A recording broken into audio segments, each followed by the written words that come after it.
আমাদের মধ্যে উপস্থিত হয়েছেন আমাদের এই লোকসভার তমলুক লোকসভার মহাশয়, যিনাকে আপনারা সোশ্যাল মিডিয়ায় বিভিন্ন কবিতা গানের মধ্য দিয়ে এই শাসকের অত্যাচারের প্রতিবাদ করতে দেখেছেন। সেই রুদ্রনীল ঘোষ মহাশয় আজকে আপনাদের মধ্যে উপস্থিত হয়েছে।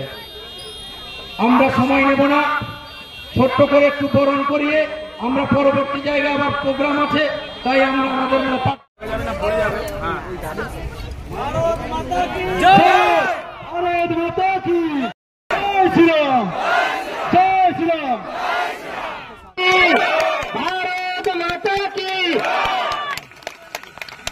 আমাদের এই বুথে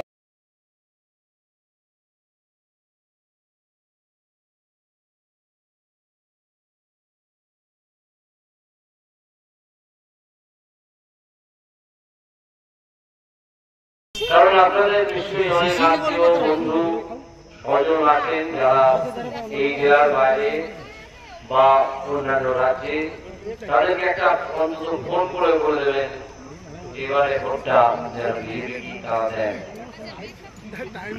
বিজেপি ভোট দিয়ে কি হবে? এবারে বিজেপিকে ভোট দিয়ে যেটা হবে সেটা হচ্ছে আমাদের সংকল্প পত্রে আছে। আমরা চেষ্টা করছি বেকারের সংখ্যা অনেকটা কমিয়ে আনা, 1 নম্বর। দ্বিতীয়ত আমরা চেষ্টা করছি যে ঘোষণা করে দিয়েছি, এটা চেষ্টার ব্যাপার নয়, আগামী 5 বছর যে বিনামূল্যে যে চাল পাওয়া যায় সেটা পাওয়া যাবে, প্রতিটা মানুষ পাবে। তৃতীয়ত আর একটা পরিকল্পনার কথা ঘোষণা করা হয়েছে যে ঘরে ঘরে পরিশ্রুত পানীয় জল, অর্থাৎ যে জল মানুষ পান করতে পারে সরাসরি কল থেকে, তার ব্যবস্থা করার উদ্যোগ নিচ্ছি আমরা বিজেপির তরফ থেকে। এটা গেল একটা সামান্য কথা। পশ্চিমবঙ্গে কি করা, তমলুকে কি করা? তমলুকের জন্য আমরা আলাদা কিছু কর্মসূচি প্রকাশ করেছি, তার সঙ্গে আমার ভোটে জেতার কোন সম্পর্ক নেই। আমাকে আপনারা ভোট দিন বা না দিন, আমি জিতি বা হারি,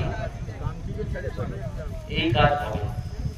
সেটা হচ্ছে কিছু মাঝারি আকারের কলকারখানা হলদিয়াতে স্থাপন করা হবে,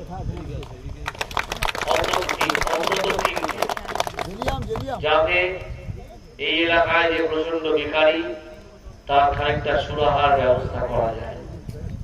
দ্বিতীয়ত হচ্ছে হলদি নদীর নাব্যতা বাড়ানোর চেষ্টা করা হবে, যাতে হলদিয়াতে আরো বড় এবং ভারী জাহাজ ঢুকতে পারে, তাহলে হলদিয়া বন্দর আরো লাভবান হয়ে উঠবে, আরো কাজের জায়গা তৈরি হবে।